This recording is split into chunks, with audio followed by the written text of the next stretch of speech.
જો આ પ્રિપેરેશન ચાલે છે, આ પ્રિપેરેશન છે રામ આગમનની.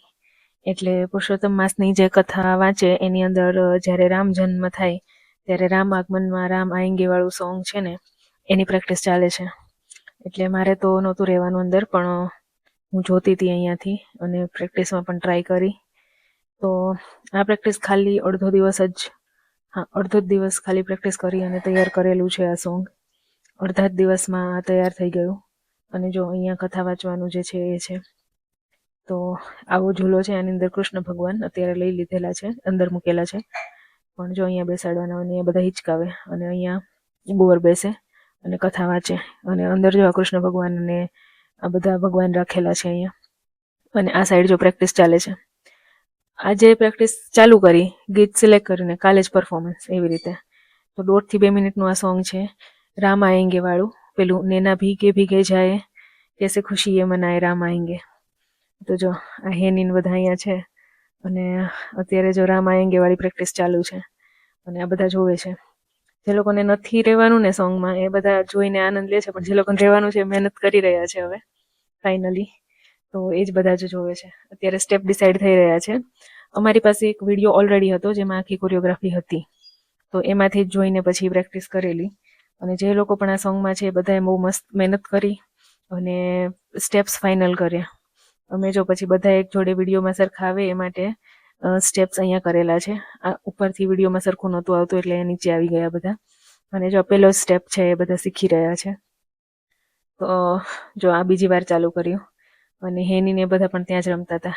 જો આ બધાને હવે એકદમ લઈ આવવા લાગ્યો છે અને યાદ રહેવા માંડ્યા છે સ્ટેપ. પણ જ્યાં પહેલી જ વાર કરે છે એટલે એટલું બધું ફાઇનલ કટ નથી આવતો. પછી જો અમારી સિસ્ટર છે એ શીખવાડે છે. એને એક વિડીયો મળ્યો હતો, એ લોકોએ શોધ્યો હતો, તો એમાં બધા સ્ટેપ બહુ પરફેક્ટલી છે. તો એમાંથી જોઈને જ આ લોકો કરે છે. એટલે જો આ સોંગ રન કર્યું અને મેં સોંગ એટલા માટે આમાં નથી મૂક્યું કારણ કે આ યુટ્યુબનો વિડીયો છે અને આમાં કોપીરાઇટ્સ આવે જો સોંગ મૂકીએ ને તો. એટલે પછી સોંગ જ ના મૂક્યું અને મેં આવી રીતે વોઇસ ઓવર જ કર્યું.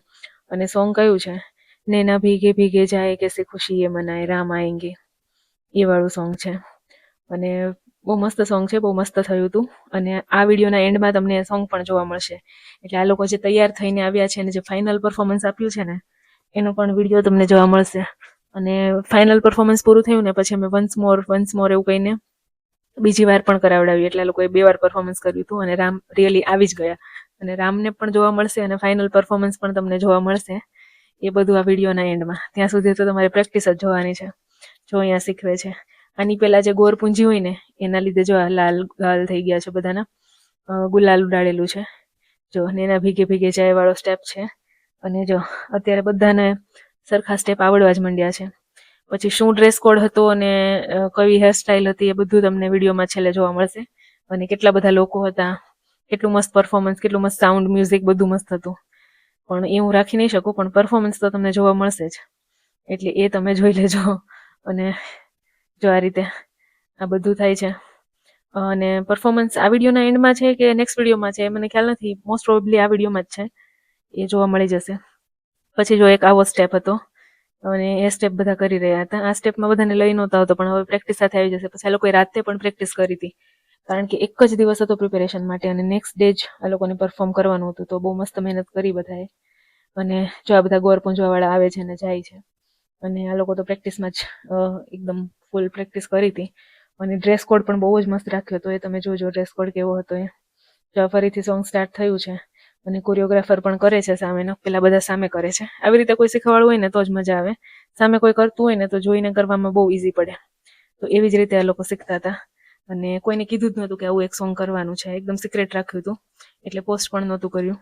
અને આ સોંગ થઈ ગયું એટલે પછી સરપ્રાઈઝ તરીકે આ પરફોર્મ કર્યું હતું એમ. જ્યારે રામ જન્મનું કથા આવી ને પુરુષોત્તમ માસ વાળામાં ત્યારે. અને પછી જો આ બધી જ પ્રેક્ટિસ થઈ ગઈ ને પછી સાંજે અમે એક ફાઇનલ કર્યું.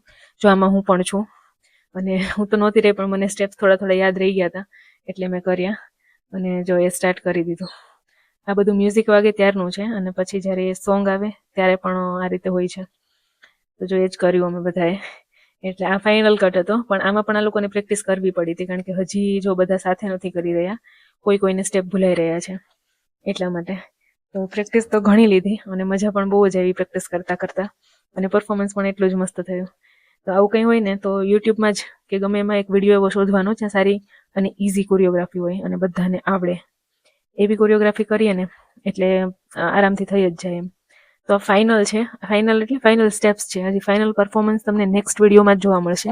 એમાં જે ફાઇનલી રામ આવે છે ને આ બધાએ જે પહેરેલું છે, તૈયાર થયેલા છે, એ બધું હજી નેક્સ્ટ વિડીયોમાં જ આવશે. આ તો ફાઇનલ સ્ટેપ્સ છે. તો આગળ મેં એવું કીધું હતું કે ફાઇનલ વિડીયો જોવા મળશે, પણ આમાં નથી. હજી એનો અલગ જ વિડીયો છે ને આખું એ ઉત્સવ જ આખો છે ને એનો જ બ્લોગ આવશે. તો એના માટે સબસ્ક્રાઈબ કરજો એટલે તમને જોવા મળશે. અને અત્યારે તો જો આ પ્રેક્ટિસ પતી ગઈ છે, તો જોઈએ હવે નેક્સ્ટ વ્લોગમાં કે પરફોર્મન્સ એ કેવું થાય છે. તો કંઈ નહીં, મળીએ હવે નેક્સ્ટ વ્લોગમાં. C you and take care. Practice પણ પૂરી